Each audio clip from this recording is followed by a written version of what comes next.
मूर्तये नमः. धर्माचा जणू मूर्तिमान पुतळा, धर्माचा जणू मूर्तिमान पुतळा, भासे जना भूवरी. भासे जना भुवरी. दीक्षा देऊनी जो जगतिया, दीक्षा देव निजो जगतिया. बद्धास हो उद्धरी. बद्धास हो उद्धरी. वाणीने वदता भागवती कथा, वाणीने वदता भागवती कथा. व्यासा प्रती भासला, व्यासा प्रती भासला. तो हा गुरु श्री जनार्दन असा, तो हा गुरु श्री जनार्दन असा. पाटांगणी शोभला. पाठांगणी सद्गुरुनाथ महाराज की जय. हरे नमः. देवहूतिरुवाच प्रकृते पुरुषस्यापि लक्षणं पुरुषोत्तम ब्रूहि कारणयोरस्य सदसच्चयदात्मकम्. भगवान वेदव्यास वर्णन करून सांगू लागले आणि शुकाचार्य राजा परीक्षितीला सांगतात आणि इकडे मैत्रेय विदुराला सांगतात आणि प्रत्यक्ष कपिल महामुनी आपल्या आईला ज्ञान सांगता आहे. कपिल महामुनींनी सांख्य तत्वज्ञानाचं विवरण करत असतानाच ही माया कशी आहे, ती त्रिगुणात्मक कशी आहे, तिच्यामध्ये 3 गुण कसे व्यक्त झालेले आहेत आणि या मायेला सत्व रजम आणि तम अशा 3 पद्धतीने ती कशी व्यक्त होते. गुणैर्विचित्र सृजतीं स्वरूपां प्रकृतीं प्रजा. ही शक्ती म्हणजे माया, मूळ आदिमाया, ही कशा पद्धतीने व्यक्त होते.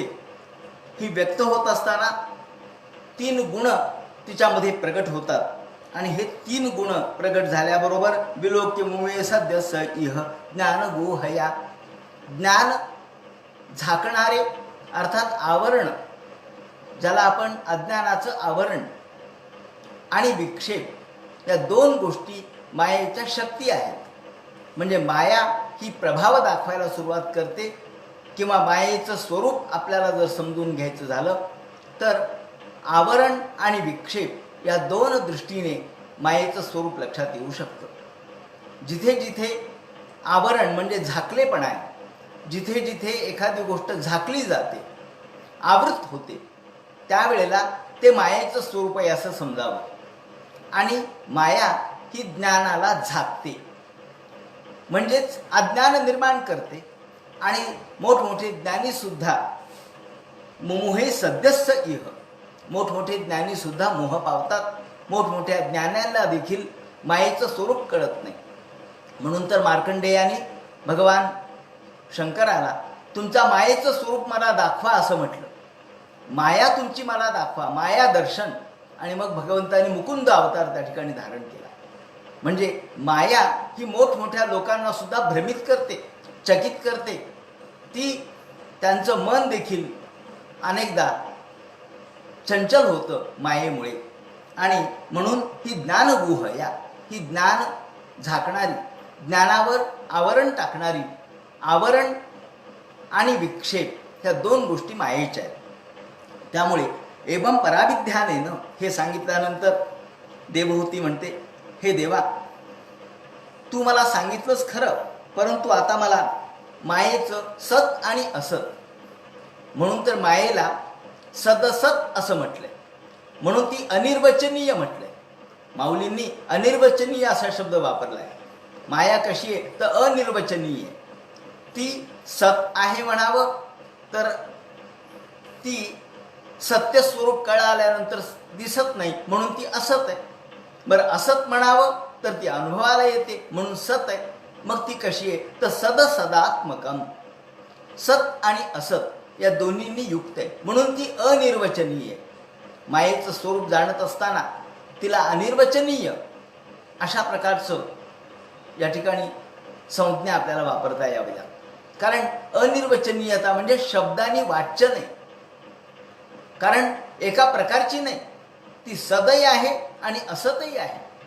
ज्या वेळेला ती सत म्हणावी, सावली ही सत आहे का असत आहे, ती दिसते तर खरी पण असत मात्र काहीच नाही. म्हणजे माया ही याप्रमाणेच आहे. ती दिसते खरी, अनुभवाला येते खरी, पण जेव्हा आपण ज्ञानप्रकाशात पाहतो तेव्हा मायेचं अस्तित्व दिसत नाही, म्हणून ती असत स्वरूपाची आहे. म्हणून तिचं हे सत आणि असत स्वरूप कसं आहे ते मला सांग. असं म्हटल्यानंतर भगवान म्हणतात की हे आई, यत्त त्रिगुणमव्यक्तम नित्यम सदसदात्मकम. सुरुवातीला जेव्हा साम्यावस्था असते, आता या ठिकाणी थोडं तत्त्वज्ञान अधिक सूक्ष्मात जाऊन आपण बघू, अधिक चिंतन त्याचं करू, कारण यातल्या एकेका शब्दाला मंत्रात्मक अर्थ आहे. नुसते शब्दाचे अर्थ नाही आहेत. शब्दाच्या मागे जो एकूण ज्ञानाचा पसार आहे, एकूण सगळी ज्ञानाची जी मांडणी आहे, ती ज्ञानाची मांडणी तार्किक पद्धतीची आहे. आणि त्यामुळं हे कळाल्याशिवाय, ज्ञानाचं स्वरूप कळाल्याशिवाय आपल्याला भगवंताच्या शब्दाचे अर्थ कळत नाही. यत्त त्रिगुणम अव्यक्तम म्हणजे काय? ज्या वेळेला त्रिगुण अव्यक्त होते. त्रिगुण अव्यक्त कधी होते? ज्या वेळेला प्रलय होतो. या ठिकाणी प्रलय म्हणजे साम्यावस्था. या ठिकाणी साम्यावस्था म्हणजे तिन्ही गुण समान अवस्थेत आहेत. सत्व, रज आणि तम गुण नाहीत असं नाही, पण ते समान स्थितीत आहेत. उदाहरणार्थ आपण जर सांगायचं झालं तर आपल्या शरीरामध्ये आयुर्वेदाच्या दृष्टीने वात, पित्त आणि कफ अशा 3 गोष्टी आहेत. पण आपण वात, पित्त आणि कफ जर समान अवस्थेत असतील, त्यामध्ये कुठेही कमी जास्तपणा नसेल, तर आपलं आरोग्य चांगलं. म्हणून आरोग्य म्हणजे काय, स्वास्थ्य म्हणजे काय, तर स्वस्थ माणसाचं स्वास्थ्य रक्षण कशाने होतं, तर या ठिकाणी त्यांनी स्वस्थ कशाला म्हणावं हे सांगताना मन, इंद्रिय आणि आत्मा अर्थात शरीर, ह्या तिन्ही गोष्टी जर समान पातळीवर असतील, जर स्वस्थ असतील, तर त्याला स्वस्थ म्हणावं. त्याचप्रमाणे आत्मा म्हणजे शरीर, त्यांनी शब्द वापरलाय. त्याचप्रमाणे इंद्रिय, मन, या तिन्ही गोष्टींचं साथमे पाहिजे. त्या तिन्ही गोष्टी एका स्तरावर पाहिजेत, लेव्हलमध्ये पाहिजेत. थोडी लेव्हल बिघडली, पूर्वीच्या काळामध्ये आपल्या खांबाला घड्याळ असे, टोल वाजणारं घड्याळ, याची थोडी जरी लेव्हल बिघडली तरी घड्याळ बंद पडत असे. आणि त्या लेव्हलमध्ये घड्याळ असेल तर घड्याळ चालायचं. ती ही लेव्हल काय, आपल्या शरीराची देखील लेव्हलच आहे. अहो पातळी आहे आपल्या. आज नाही का आपण म्हणत की आपली जी शरीरातली मिठाची पातळी आहे आणि आपल्या शरीरातली रक्ताची पातळी आहे, आपल्या शरीरातली हिमोग्लोबिन आहे, हे सगळं एका पातळीवर पाहिजे. ते जर कमी जास्त झालं तर आपली लेव्हल बिघडते, आपलं आरोग्य बिघडतं. लेव्हल म्हणजे आरोग्य. या ठिकाणी ही लेव्हल जेव्हा सात्म्य स्वरूपाची, समान स्वरूपाची असते, कोणती, सत्व, रज आणि तम हे समान पातळीवर आहे, या वेळेला प्रलय झालेला असतो. आणि या समान पातळीवर याला म्हणतात साम्यावस्था. एक संज्ञा आहे, ही संज्ञा आपल्याला समजून घेतली पाहिजे. साम्यावस्था म्हणजे काय? साम्यावस्था म्हणजे तिन्ही गुण एका पातळीवर आहेत, कमी जास्तपणा नाही, अधिक उणेपणा नाही. आणि यत्त त्रिगुणमव्यक्तम, या वेळेला माया अव्यक्त स्वरूपात आहे. माया नाही असं नाही, पण ती अव्यक्त स्वरूपात आहे. ईश्वरही अव्यक्त स्वरूपात आहे आणि मायाही अव्यक्त स्वरूपात आहे. कारण अव्यक्त का, तर तेथं आहे सगळं, पण हे सगळं एका लेव्हलवर आहे, त्यामुळं ते प्रगट झालं नाही. उदाहरणार्थ आपल्या मनामध्ये खूप विचार असतात, पण आपण प्रगट केले नाही, तर याचा अर्थ असा नाही की विचार मनात नाही आहेत. विचार मनात आहेत, पण ते व्यक्त झाले की लोकांना ऐकू येतात. ते शब्दाने प्रगट झाले, शब्दाने वाच्य झाले तर लोकांच्या कानापर्यंत जातात. आपण असं तर म्हणू शकत नाही की मनातल्या मनात तुला हाक मारली, तू कसा नाही ओ दिला, मला कुठं कळालं, का तर शब्दाने व्यक्त झालं नाही.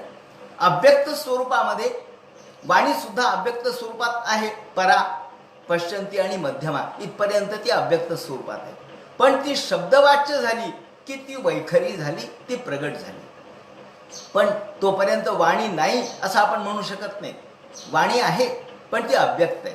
तसं या ठिकाणी तिन्ही गुण आहेत आणि हे 3 गुण एकाच पातळीवर आहेत, समान लेवलवर आहेत. त्यामुळे यत्त त्रिगुणम अव्यक्तम नित्यम सदसदात्मकम, सुरुवातीच्या काळामध्ये ही माया, आदिमाया जी आहे ती अव्यक्त स्वरूपात सगळ्या प्रकारच्या ज्या गुण वैशिष्ट्ये आहेत त्यांना घेऊन त्या ठिकाणी थांबलेली असते, अव्यक्त स्वरूपात असते.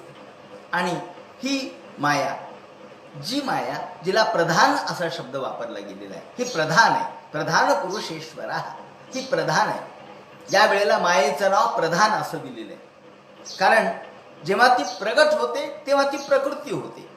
आणि म्हणून आपण म्हणतो ही प्रकृती, प्राकृतिक सर्ग म्हणजे प्रकृतीने निर्माण केलेला सर्ग. पण त्याच्या आधी जो सर्ग आहे तो प्राधानिक सर्ग आहे. ती प्रधान स्वरूपामध्ये सर्व गुण आणि वैशिष्ट्य घेऊन बसलेली आहे, तिला प्रधान असं म्हणायचं. म्हणून प्रधानम प्रकृतीम प्राहुरविशेषम विशेषगत, ही प्रधान असलेली जी माया आहे, जी आदिमाया आहे, जी सगळ्या प्रकारच्या गुणांनी, सगळ्या प्रकारच्या तिन्ही गुणांनी युक्त आहे, ती प्रधान प्रकृतीम, ती प्रधान आहे. तिला प्रधान असं म्हणायचं. म्हणजे प्रधान ही सुद्धा मायेचंच नाव आहे, पण कोणत्या अवस्थेतलं? अव्यक्त स्वरूपातल्या. जेव्हा ती प्रगट झाली नाही, जेव्हा गुण प्रगट झाले नाहीत, गुणसाम्य ज्या वेळेला आहेत, साम्यावस्था जेव्हा आहे, शांत पाणी आहे, तरंग उठलेला नाही. मग पाणी नाही का? नाही, आहे ना, पाणी आहे. मग तरंग उठला नाही म्हणून पाण्याचं अस्तित्व नाही असं नाही. दुर्योधनाला जलस्थलाभास झाला. कशामुळे झाला? पाण्याच्या ठिकाणी जमीन आणि जमिनीच्या ठिकाणी पाणी असं का दिसलं? त्याचं कारण पाणी इतकं स्थिर होतं की तिथं तरंगच उठला नव्हता आणि म्हणून ती जमिनीच आहे असं वाटलं. त्याला म्हणतात साम्यावस्था. पण त्याच्यात एक खडा टाकला किंवा नुसता वारा जरी आला तरी त्या पाण्यामध्ये हालचाल सुरू होते. म्हणून प्रधान ही सुद्धा मायाच आहे, पण ती कोणत्या स्वरूपातली? शांत स्वरूपातली, प्रशांत स्वरूपातली आहे, हालचाल नसलेल्या निवांत स्वरूपातली आहे. पण त्याच्यात हालचाल सुरू झाली, त्यात कमी जास्तपणा सुरू झाला. जेव्हा वारा आला तेव्हा काय झालं? बरोबर लाट आली. लाट कुठून आली? पाण्यातून आली. लाट कशाची आहे? पाण्याचीच आहे. ती लाट आता कशामुळे आली? वायूमुळे आली. वायूमुळे लाट आली आणि लाटेमुळे हालचाल झाली पाण्यामध्ये. ही हालचाल म्हणजे बदल झाला, परिवर्तन झालं. आणि ही परिवर्तन किंवा लाट आल्याबरोबर पाणी हललं आणि मग पाण्याचं अस्तित्व जाणवायला लागलं. ही आहे प्रकृती. म्हणजे आधी आहे प्रधान, ती आहेच आहे, पण ती साम्यावस्थेत आहे. नंतर परिवर्तन झालं की ती झाली प्रकृती. म्हणून त्याने शब्द वापरलाय प्रधानम प्रकृतीम. यानंतर प्रधान ही पुढे प्रकृती म्हणून समोर येते. ही प्रकृती म्हणजे माया, मायेचं दुसरं स्वरूप आहे, ज्यामध्ये हे गुण व्यक्त झाले. पाणी व्यक्त झालं लाटेमुळं, नाहीतर काय पाणी नव्हतं? काय पाणी होतं, पण लाटेमुळं दिसलं, लाटेमुळं कळालं. तसं हे त्रिगुण हे प्रगट झाले. प्राहुर विशेषम विशेषवत, विशेषप्रमाणे त्याच्या वैशिष्ट्यासह या त्रिगुणांचा आविष्कार झाला. त्रिगुणांचा आविष्कार त्यांच्या या सर्व वैशिष्ट्यांसह झाला. आणि हे त्रिगुण, याच त्रिगुणातून सत्व, रज आणि तम, यातूनच पुढे येत चतुर्विंशतिकम गणम प्राधानिकम विदुः, आणि यातून 24 तत्व निर्माण झाले. यालाच प्राधानिक सर्ग असं म्हणायचं, यालाच प्राकृतिक सर्ग असं म्हणायचं. आणि म्हणून हे 24 कोणते? येतं चतुर्विंशतिकम.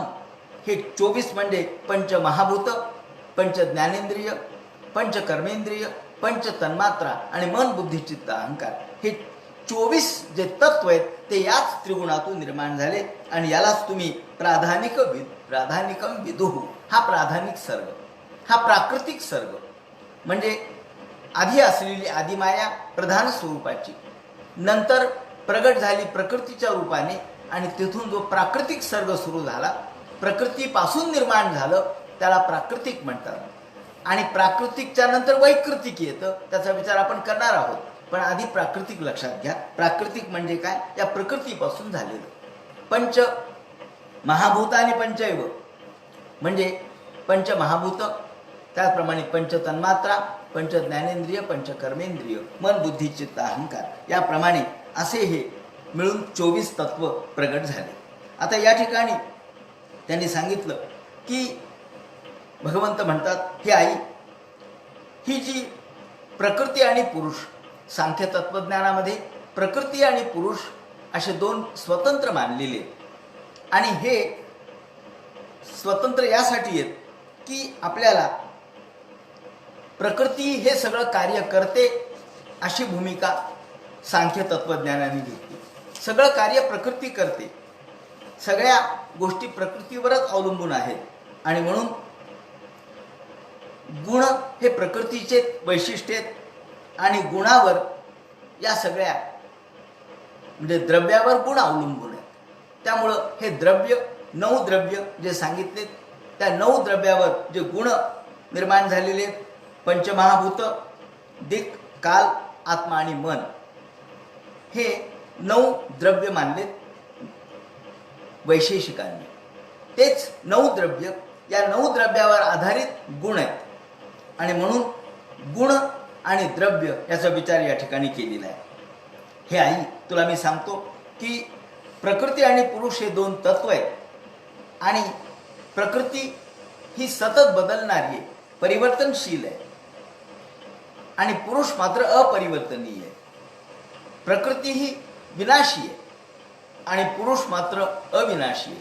प्रकृती गतिमान आहे, पुरुष स्थिर आहे. प्रकृती जड आहे आणि पुरुष जो आहे तो चेतन आहे. आता या ठिकाणी कुणी असा प्रश्न उपस्थित करेल की ही हालचाल तरी का झाली, हालचाल होण्याच्या मागं काय कारण आहे? जसं इथे वारा हे कारण आहे तसं ते म्हणतात की इथे एकमेव कारण यांनी सांगितले, ईश्वरेच्छा. अहम बहुश्याम प्रजायेती. उपनिषदकारांनी म्हटलंय की मी फार व्हावं असं देवाला वाटतं. ईश्वराची इच्छा हे याला कारण आहे, याला दुसरं कोणतंही कारण नाही. आणि ईश्वराची तरी इच्छा कशामुळे, तर त्यांनी सांगितलंय की जीवाचे कर्म, जीवाला जे जे जीवाने कर्म केलेले असतात मागच्या जन्मात, त्याच्या मागच्या जन्मात, त्याच्या आधी हजारो कितीतरी कोटी जन्मामध्ये, त्या कर्माचे फळं ज्याचे त्याला प्राप्त व्हावेत असं ईश्वराला वाटतं आणि म्हणून प्रलय सृष्टीनंतर भगवान सृष्टी उत्पन्न करतो आणि यातून ही हालचाल होते, यातून हे परिवर्तन घडतं. याप्रमाणे हे परिवर्तन जे घडतं ते ईश्वराच्या इच्छेनुसार, आणि ईश्वराची इच्छा ही कशामुळं होते, तर जीवाचे कर्म त्याला कारणीभूत आहे. म्हणून या ठिकाणी या जीवाच्या कर्मासाठी ईश्वराची इच्छा उपयुक्त ठरते, कारणीभूत ठरते. सांख्यांनी गुण हा शब्द शक्तिवाचक वापरला आहे, एनर्जी, शक्ती या अर्थाने वापरला आहे. आधुनिक विज्ञानाला प्रलयानंतर सृष्टी कशी निर्माण होते हे सांगता आलेलं नाहीये. जगत सृष्टीची उपपत्ती आधुनिक विज्ञानाने मांडू शकलेले नाहीत, मांडलेली नाही, परंतु सांख्यांनी मात्र ती मांडली. ते म्हणतात की पुरुषांच्या इच्छेने प्रकृती ह्या सगळ्या विश्वाला जन्म देते. यालाच त्यांनी गुणक्षोभ असं नाव दिलं. जसं सुरुवातीला आपण गुणसाम्य असं म्हटलो, साम्यावस्था असं म्हटलो, ही सुरुवातीची शांत अवस्था, प्रलयकालीन अवस्था, आणि उत्पत्तीच्या वेळची अवस्था म्हणजे गुणक्षोभ. क्षोभ म्हणजे हालचाल, बदल, परिवर्तन. काहीतरी इच्छा झाल्याबरोबर क्षोभ निर्माण होतो. जसं आपल्या मनात एखादी गोष्ट आल्याबरोबर इच्छा येते आणि इच्छा आली की आपण कार्याला लागतो. मनात इच्छा आली, आता आज आपण जरी शरीरशास्त्राचा विचार केला तरी सुद्धा आपल्याला कळेल की आपण चांगला विचार करायला लागलो की आनंदाच्या लहरी आपल्या मनात निर्माण होतात, आणि वाईट विचार करायला लागलो, दुःखाचा विचार करायला लागलो तर आपल्या मनात शोक निर्माण करणाऱ्या, दुःख निर्माण करणाऱ्या अशा ग्रंथी स्त्रवायला लागतात. आपोआप डोळ्यात पाणी काय येतो, डोळ्यात दुःखाने डोळ्यात पाणी आलं. का हो डोळ्यात पाणी यायचं काय कारण आहे? पाणी कुठून आलं, डोळ्यात कुठून आलं पाणी? आपण काय पाण्याचे असे पिप भरून ठेवलेत काय? मग डोळ्यात कुठून आलं? तर हे रासायनिक क्रिया आपोआप आपल्या शरीरात घडत असते. ही जशी क्रिया आणि प्रतिक्रिया आहे किंवा प्रतिक्षिप्त क्रिया आहे, ही जशी घडते त्याप्रमाणे प्रतिक्षिप्त म्हणजे आपल्या नकळत घडणारी क्रिया. एखाद्या गोष्टीचा परिणाम म्हणून होणारी क्रिया ही कळत नकळत घडत असते. डोळ्यातून पाणी येणं, तसंच आनंदाच्या क्षणी सुद्धा डोळ्यातून पाणी येतं.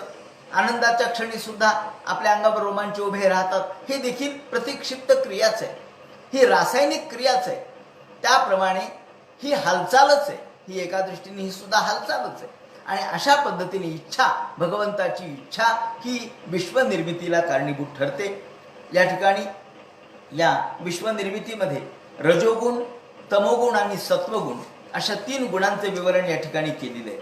हे 3 रंग, सत्व हा बुद्धीचा रंग आहे, तो तेजस्वितीचा आहे. त्याप्रमाणे रज हा रक्ताचा रंग आहे, म्हणून तो लाल आहे. काल आपण बघितलं अजामे काम, की ही माया जी आहे ती 3 गुणांनी युक्त आहे, 3 रंगांनी युक्त आहे. तिरंगी रंग, तिचं स्वरूप तिरंगी आहे. माया ही तिरंगी आहे. केवळ आपण तिरंगी ध्वज फडकावतो असं नाही, माया सुद्धा तिरंगी ध्वज फडकावते. तो कोणता रंग आहे? एक आहे लाल, दुसरा आहे पांढरा आणि तिसरा आहे कृष्ण.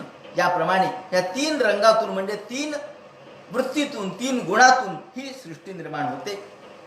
सत्व हा बुद्धीचा धर्म आहे, ते तेजस्विता आहे. सात्विकता म्हणजे तेजस्विता, तो बुद्धीचा धर्म आहे. तो कुठे असतो? तर मस्तिष्कामध्ये, मेरुदंडाच्या ठिकाणी. त्यानंतर रज हा रक्ताचा रंग आहे, शुद्ध रक्ताचा रंग आहे, तो लाल रंग आहे. आणि लाल रंग हा नेहमी कार्यप्रवृत्त करणारा आहे. आपण रंगांचं जर अभ्यास केला, रंगांचं शास्त्र जर समजून घेतलं तर लक्षात येईल की एखाद्या रंगशास्त्रातले ज्ञानी सांगतील की कोणत्या रंगाचा काय मनावर परिणाम होतो. लाल रंगाचा परिणाम युद्ध करण्यात, काम करण्यात, अर्थात वीर रस निर्माण करण्यामध्ये लाल रंग प्रभावी ठरतो. म्हणून लाल रंगामध्ये वीरत्व आहे, लाल रंगामध्ये कार्यशीलता आहे, लाल रंगामध्ये गतिमानता आहे. लाल रंग हा आम्हाला उत्कटपणा निर्माण करणार आहे. म्हणून जिथे जिथे उत्कटता आहे, जिथे जिथे भव्यता आहे, जिथे जिथे उत्कर्ष आहे, तो लाल रंग आहे. आणि म्हणून आपल्याकडे युद्धामध्ये जेव्हा युद्धाला जायचं असतं तेव्हा लाल फूल, लाल रंग, लाल रक्त, लाल ध्वज हा आम्ही महत्त्वाचा मानतो. कशामुळे? तर लाल किंवा लाल रंग हा आमच्या मनातल्या भावना उचंबळून आणतो. म्हणून शाळेमध्ये भिंतीवर कोणता रंग असावा यावर सुद्धा खूप विचार झालेला आहे की विद्यार्थ्याच्या मनावर कोणता परिणाम घडवावा. सतत लाल रंगामध्ये जर विद्यार्थी राहू लागला तर त्यांच्यामध्ये युद्धखोरता निर्माण होते, खुमखुमी निर्माण होते. अर्थात हे सूक्ष्म परिणाम आपल्या मनावर घडत असतात. इथे लाल रंग जो आहे तो रक्ताचा रंग आहे, तो ध्वजाचा रंग आहे. हा रक्ताचा रंग यासाठी आहे की आम्हाला कार्य करायला प्रवृत्त करणार आहे. नाहीतर मग दुसरा, तिसरा जो आहे तो काळा रंग आहे, तो मात्र कार्य करायला प्रवृत्त करत नाही, तो आम्हाला झोप आणतो. काळा रंग आमच्यामध्ये आळस निर्माण करतो, वृत्तीला अडवतो. हा काळा रंग म्हणजे या ठिकाणी 3 रंगाचं मिश्रण कसं मोठ्या खुबीने या ठिकाणी केलेलं आहे की एक आहे सत्वरंग जो आहे पांढरा, जो बुद्धीचा आहे, सात्विक विचाराचा आहे, तो मस्तिष्क किंवा मेरुदंडातून प्रवाहित होतो. दुसरा रंग रक्ताचा, शुद्ध रक्ताचा रंग जो लाल आहे आणि जो आपल्याला सर्व शरीरामधून प्रवाहित होतो, क्रियाशील अशा प्रकारचा आहे. आणि तिसरा रंग आहे तो तमाचा, जो काळा रंग आहे, जो गतिरुद्धतेचा रंग आहे आणि जो जाड्य निर्माण करणार आहे. या ठिकाणी थोडंसं वैज्ञानिक दृष्टिकोनातून सुद्धा याची मांडणी जर केली तर असं म्हणतात की जो सत्व रंग आहे तो आपल्या मस्तिष्कामधून म्हणजे नर्व फायबर्समधून आपल्याला प्रगट होतो. त्यानंतर त्याला आपण नर्व फायबर्स असं म्हणू. त्यानंतर क्रियाशील असलेला जो लाल रंग आहे तो आर्टेरियल ब्लड असं आपण म्हणू. जी आर्टेरियल ब्लड आहे ते आमच्या शुद्ध रक्ताचा प्रवाह आहे. आणि तिसरा जो आहे तो व्हेनस ब्लड आहे, तो तम प्रवृत्तीचा रंग आहे.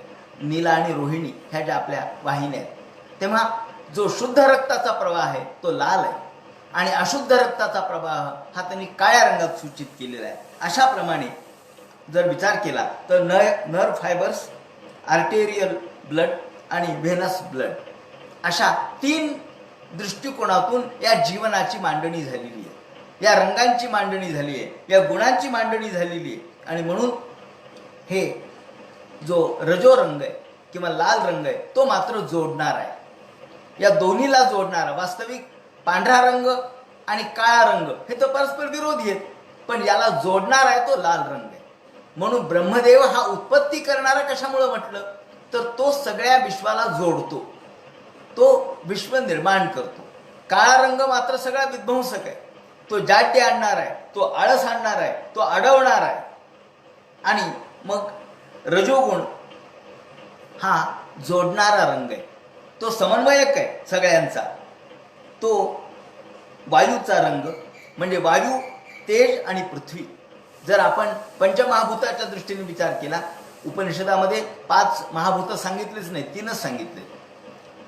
ते 3 महाभूत म्हणजे जो वायू, तेज आणि पृथ्वी.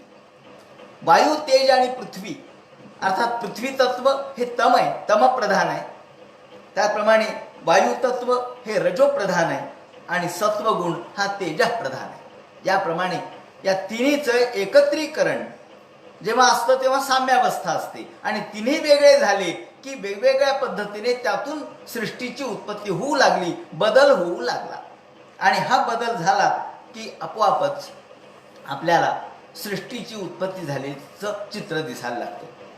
आणि जे दुःख होतं आपल्या जीवनामध्ये, दुःख आणि सुख जे चाललेलं आहे त्यातला दुःखाचा जो प्रभाव आहे तो रजोगुणामुळे असं म्हटलंय. रजस्तु फले दुःखम.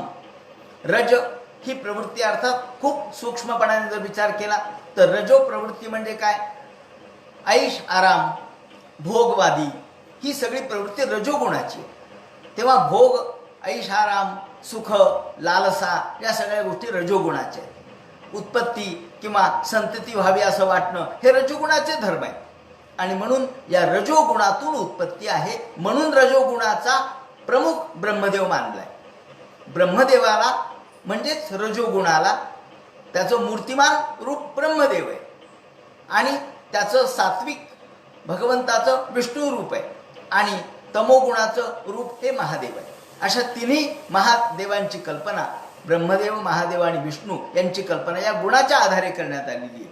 आणि म्हणून गुण दुःख नष्ट करणं हा रजोगुणासाठी आपल्याला सात्विक गुण वाढवला म्हणजे रजोगुण नष्ट होतो, म्हणजे दुःख नष्ट होतं. म्हणजे दुःख नष्ट करण्याचा उपाय जर कोणता असेल तर सात्विक गुणांची वाढ. आणि अर्थात हे गुण नष्ट नाही होऊ शकत, म्हणजे रजोगुण काय किंवा तमोगुण काय हे नष्ट नाही होणार, तर पण आपल्याला त्यांची शक्ती कमी करता येते, त्यांना अशक्त करता येतं, सामर्थ्य त्यांचं जे वाढत चाललेले ते कमी करता येतं. आणि म्हणून आपण जेव्हा एखाद्याची शक्ती कमी करतो तेव्हा तो छोट्या छोट्या गोष्टीमध्ये सुद्धा खुश होतो. असं म्हणतात की एखादा सम्राट आहे, उदाहरणार्थ हा सम्राट आहे खूप मोठा, त्याच्याबरोबर प्रतिद्वंदीच कुणी नाही, पण शेवटी जगामध्ये शेराला सव्वा शेर भेटतोच. जगामध्ये शेराला सव्वा शेर असतो, तो त्याच्यावर आक्रमण करतो आणि याला जिंकून घेतो. जिंकून घेतल्यानंतर तो जिंकला जातो. शेवटी दोघांचं युद्ध जेव्हा होतं आणि हा त्याच्या गळ्याला तलवार लावतो, बोल, सगळ्या बाजूनी सगळ्या प्रकारचे सैनिक उभे असतात, तुला मी बंदिस्त केलंय, आता तुझी काय इच्छा आहे सांग, तुला मी ठार मारू का जिवंत सोडू. तो म्हणतो महाराज जिवंत सोडा, ठार मारू नका, जिवंत सोडा. म्हटल्यानंतर तो म्हणतो ठीक आहे, तुला जिवंत पण बांधून ठेवलं. त्याला बांधून ठेवलं कारण त्यांनी काही गडबड करू नये म्हणून, त्याच्या सैनिकांनी काही उद्योग करू नये म्हणून त्याला बांधून ठेवण्यात आलं आणि बंदिस्त केलं, गुलाम केलं. आणि नंतर मात्र त्याला पुन्हा आणलं, समोर उभं केलं आणि त्याला विचारलं, का रे, तुला तर जिवंत सोडलंय मी, तुला मी फक्त 5 गावं देतो, त्याच्यावर तुझं सगळं उपजीविका कर. तो म्हणतो महाराज आनंद आहे, 5 गावामध्ये सुद्धा मी खुश आहे. कशामुळे म्हणले, आधी तर सम्राट होता तरी सुद्धा त्याला सुख नव्हतं. का तर तो आणखी दुसरं साम्राज्य वाढवण्याचा प्रयत्न करत होता. पण आता मात्र ग्रामीण एकेव तुष्यती, 1 गाव दिलं तरी तो खुश होतो. का, त्याचं कारण बंधमुक्तो महीपालः, बांधून सोडलेला राजा ज्याप्रमाणे एका गावात खुश होतो म्हणजे त्याला प्रतिबंधित केलं, त्याला नियंत्रित केलं, त्याचा अनिर्बंध असलेला जो शक्तीचा सामर्थ्याचा प्रकार आहे तो थांबवला. तसं आपल्यामध्ये असलेलं तम आणि रज हे जर अनिर्बंध वाढू लागले तर त्यांना आपल्याला कमी करता येतं आणि मग ते छोट्या छोट्या गोष्टीत खुश होतात, म्हणजे ते प्रतिबंधित होतात. सांगायचं असं की याप्रमाणे आपल्याला दुःखाचं कारण जर रजोगुण असेल, त्यांनी म्हटलंय की रजोगुणामुळे रजसस्तु फले दुःखम, रजोगुणामुळं दुःख होतं. कारण आपण अपेक्षा करतो आणि अपेक्षा पूर्ण होत नाही. आपण खूप अपेक्षा करतो, असं असावं तसं असावं, सगळ्या प्रकारच्या अपेक्षा आपण करतो आणि अपेक्षाभंग हे माणसाचं दुःख असतं. अपेक्षा पूर्ण होत नाहीत आणि अपेक्षाभंगातून दुःख पदरी पडतं आणि त्यातून माणसं या दुःखाच्या नादी लागतात. दुःखामुळं मग पुन्हा सुखाच्या नादी लागतात. पण ते म्हणतात अहो रजोगुणामुळं जर दुःख होत असेल तर आपल्याला त्याचा उपाय एकच आहे. कोणता? सत्वगुण वाढवणे. जर आम्हाला एखादी गोष्ट नष्ट करता येत नसेल तर आपल्याला त्यापेक्षा ताकद आपली वाढवावी लागेल. जर एखादी रेषा न पुसता आपल्याला लहान करायची असेल तर त्याच्या बाजूला मोठी रेषा काढणे हे त्याचं उत्तर आहे. मग न पुसता आपल्याला ती रेषा जर लहान करायची तर त्याच्या बाजूला मोठी रेषा काढा, म्हणजे आपोआपच ही रेषा लहान होईल. म्हणजे सापेक्षतेने आपण जर विचार केला तर दुःखावर मात करता येते. आपल्या रजोगुण आणि तमोगुणांची शक्ती कमी करणं हा त्याचा उपाय आहे.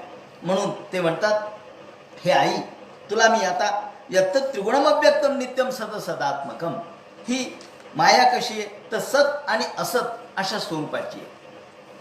माया सतही नाही आणि ती असतही नाही, ती सत आणि असत या दोन्ही स्वरूपाची आहे.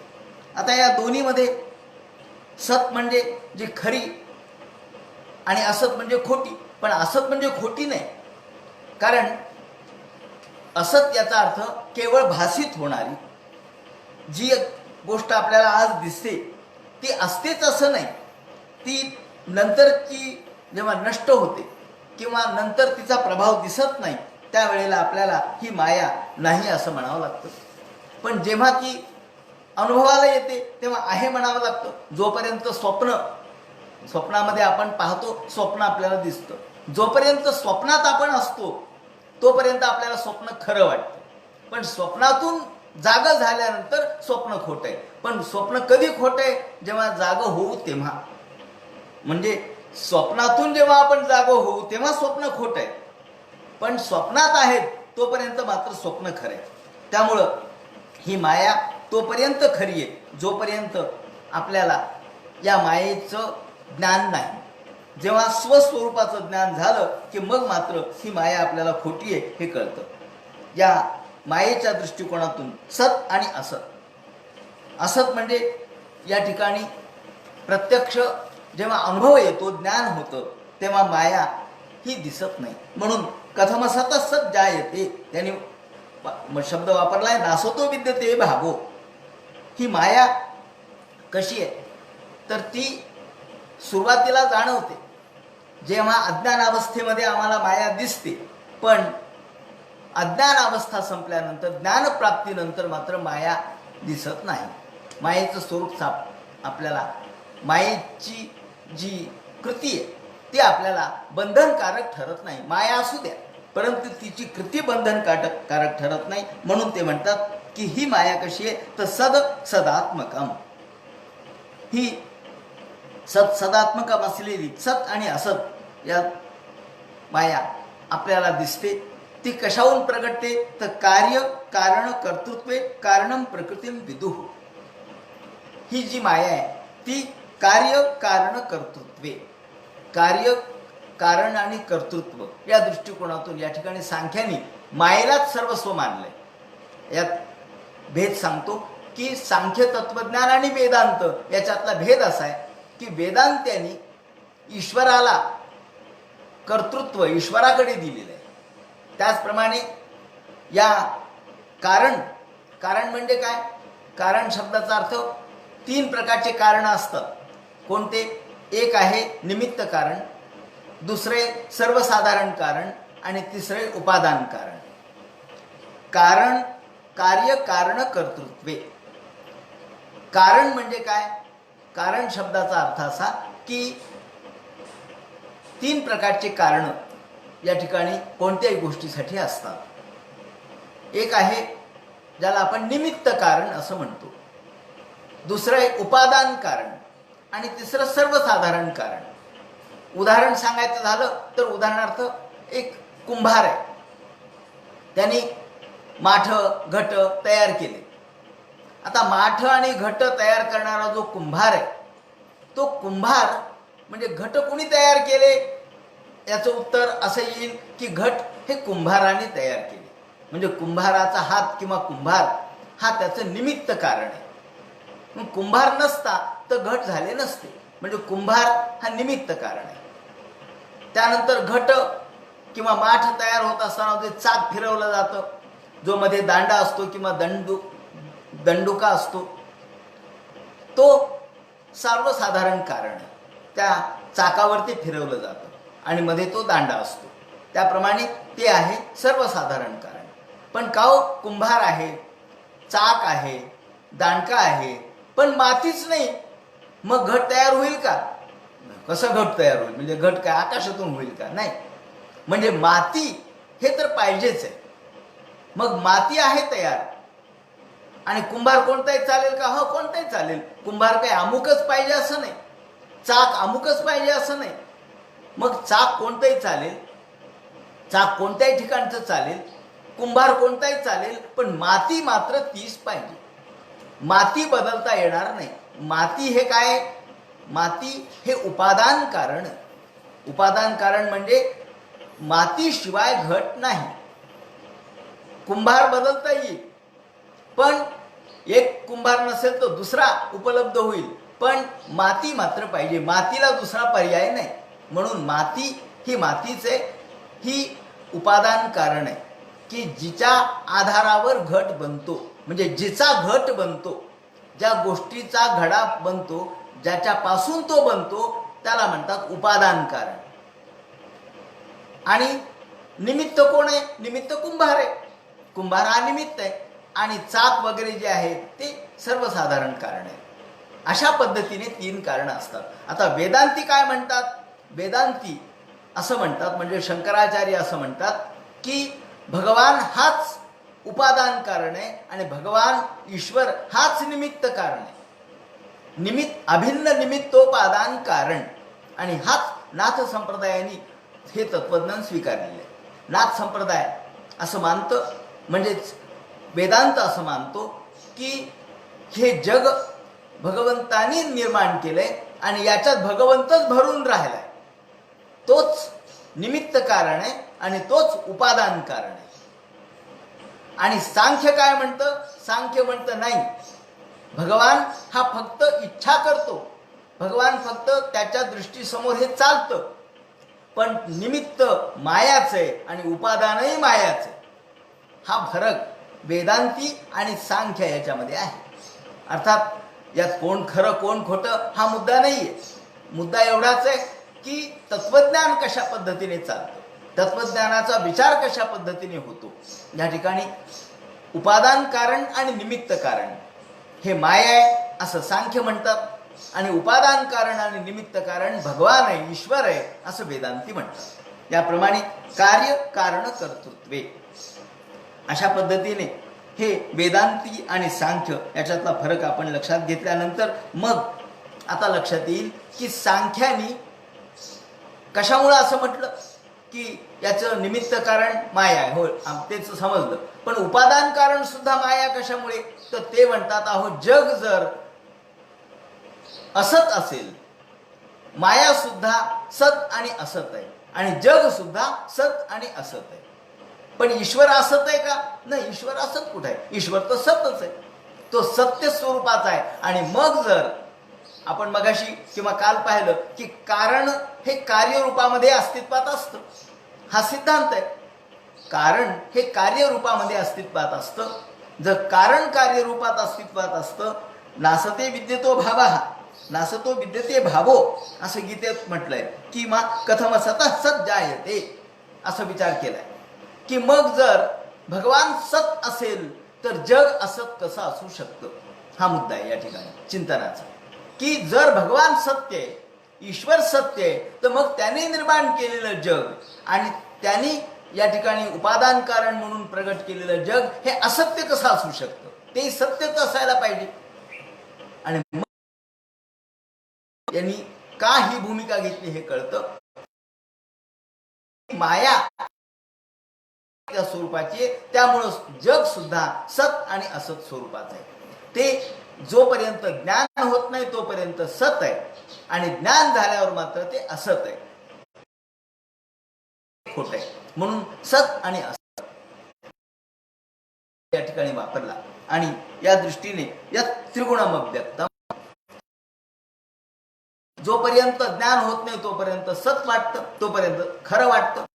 आणि जेव्हा ज्ञान होतं जग खोट आहे असं लक्षात येतं. कारण मायेचं स्वरूप आहे ना, माया कारण आहे, आणि कारण हे कार्यामध्ये, कारण हे परिवर्तित होतं. उदाहरणार्थ दुधाचं दही होतं, दूध हे कारण आहे, कार्यामध्ये परिवर्तित, दुधाचं अस्तित्व आहेच आहे. तसं बीज आणि वृक्ष रूपाने, आणि वृक्ष झाल्यानंतर वृक्षात सुद्धा, आणि म्हणून कारण हे कार्यरूपाने जर प्रगट होत असेल, हा जर सिद्धांत असेल, ही सदसत अशा प्रकारची आहे, ती सत आणि असत स्वरूपाची आहे. म्हणून जग सुद्धा सत आणि असत स्वरूपाचे आहे. म्हणून सांख्य विचाराने जग हे मायेचा आविष्कार आहे, तिचं निमित्त कारणही मायाच आहे आणि उपादान कारणही मायाच आहे असं म्हटलं. उपादान म्हणजे भरून राहिलेली सगळीकडं. घट फुटला, फक्त मातीच आपल्याला दिसते. घट फुटला तर फक्त आकार गेला, माती आहेच आहे. तसं माया ही असत आकार आहे आणि सत स्वरूपामध्ये तिचं मूळ स्वरूप आहे. त्याप्रमाणे सदसदात्मकम, सत आणि असत,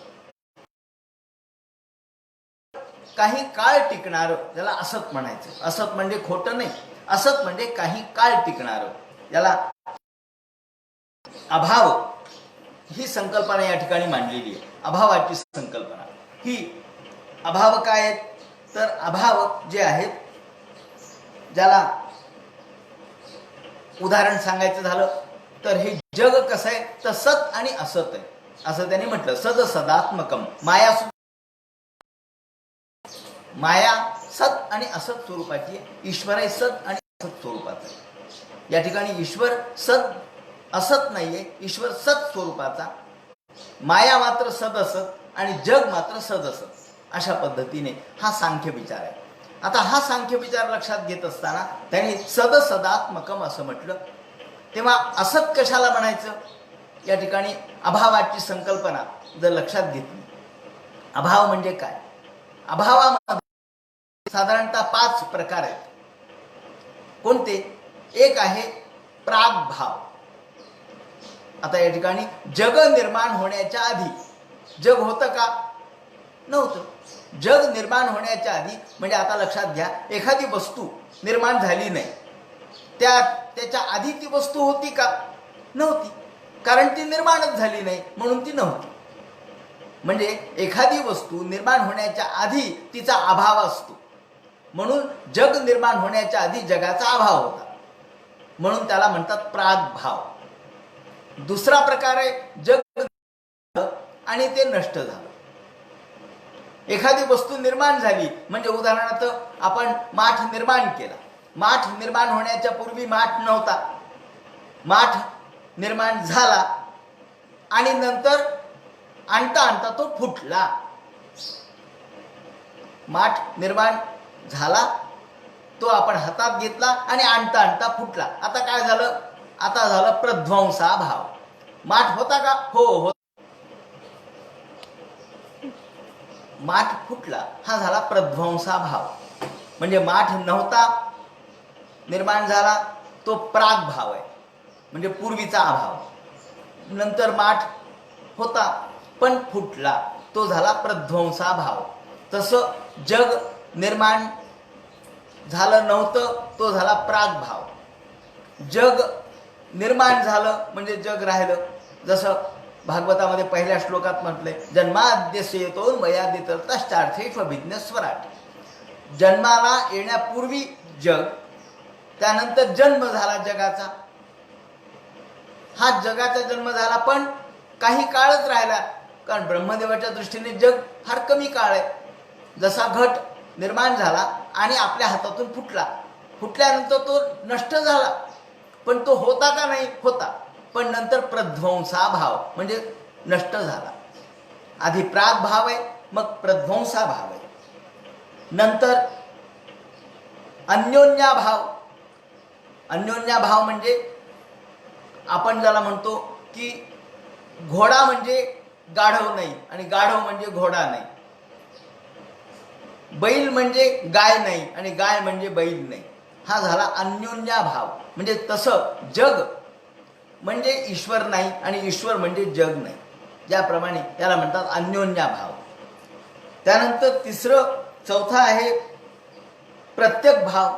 प्रत्यक भाव म्हणजे या ठिकाणी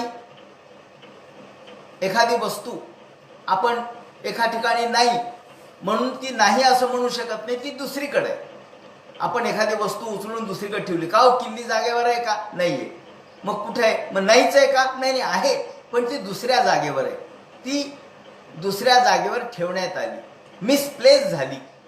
पण ती नाही का? नाही, मिसप्लेस झाली, लवकर सापडे ना, मग आपण म्हणतो मिसप्लेस झाली. तो झाला या ठिकाणी प्रत्यक भाव. आणि पाचवा आहे तो अत्यंताभाव. म्हणजे नाहीच नाही.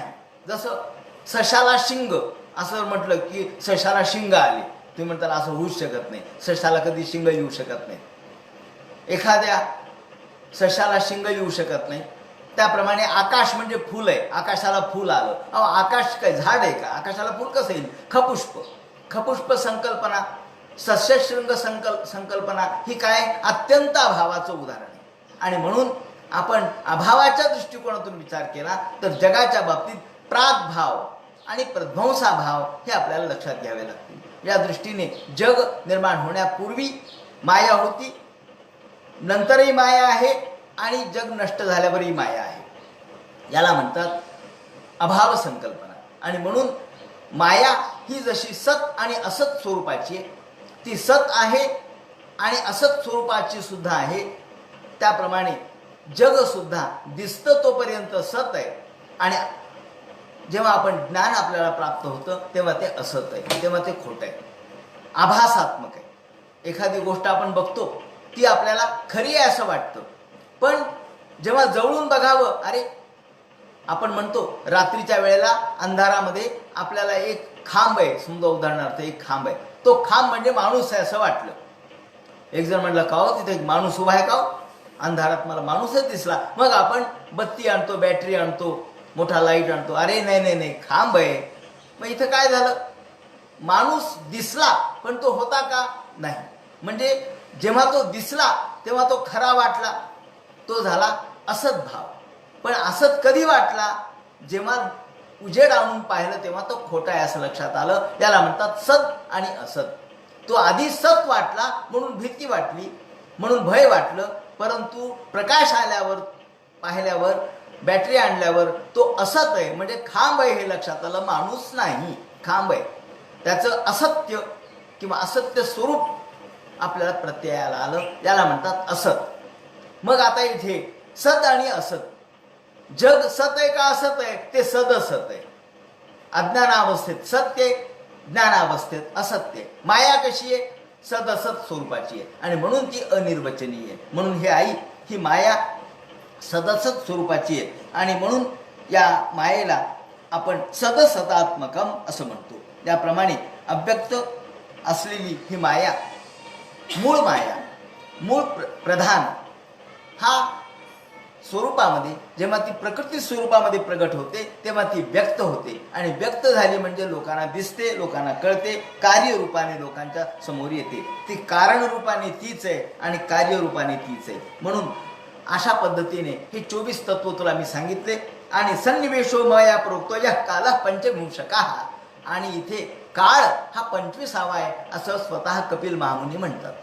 इथे त्यांनी देव असा शब्द वापरलेला नाही, ईश्वर असाही शब्द वापरलेला नाही. ते म्हणतात या काल पंचविंशकाः, आणि 25वा जो कोणी आहे तो काळ आहे. म्हणजे निर्मिती कोण करतो?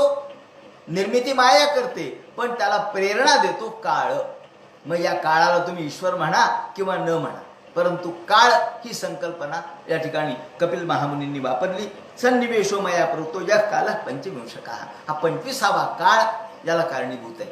म्हणून जगाच्या निर्मितीला, जगाच्या रक्षणाला आणि जगाच्या अंताला सुद्धा काळच कारणीभूत आहे. या सगळ्या गुणाला सुद्धा प्रगट व्हायला काळच कारणीभूत आहे. या दृष्टीने प्रकृतिर्गुण साम्यस्य निर्विषय मानवी चेष्टा येत स भगवान काल इत्युपलक्षितः. ज्याप्रमाणे साम्यावस्थेतून जेव्हा तिथे वैषम्य निर्माण होतं, बदल होतो त्यावेळेला साम्यावस्थेमधून गुणक्षोभ होतो, त्यावेळेला ही माया हे विश्व प्रगट करते. आणि अंतःपुरुष रूपेण कालरूपेण यो बहिः, आणि काळ हाच पुरुष आहे, काळ हाच ईश्वर आहे, हाच सर्व या भगवान. तुम्ही त्याला ईश्वर म्हणा, तुम्ही त्याला काळ म्हणा, तुम्ही त्याला काय नाव द्यायचं ते द्या, परंतु तो पुरुष रूपेण कालरूपेण यो बहिः, हा पुरुष रूपाने ईश्वर रूपाने जो आहे तो काळ आहे, तोच या सर्वाला या ठिकाणी व्याप्त आहे. अशा प्रकारे हे 25 तत्व या ठिकाणी सांगितले. आणि यानंतर दैवाक्षुभित धर्मिण्या स्वयं योनो परः पुमान आधत्त वीर्यम सासुत महत्त्वम हिरण्मयम. आता भगवान हे हिरण्मय असणारं या आपलं जे प्रगटीकरणाचं ज्ञान स्वरूप आहे ते कसं प्रगट करतात, आणि मायेमध्ये चित्शक्तिरूप आपली शक्ती कशी प्रगट करतात, आपलं वीर्य कसं स्थापित करतात, आणि त्यातून तेजोमय असं महत्त्व कसं निर्माण होतं, या संबंधीचं जे सगळं विवरण आहे तो सगळा मग उद्या सांगण्यात येईल. हरे नमः. पुंडलीक वरदे हर विठ्ठल. सीताकांत स्मरण जय जय राम. पार्वतीपते हर हर महादेव. श्रीमज्जनार्दन गुरुमूर्तये.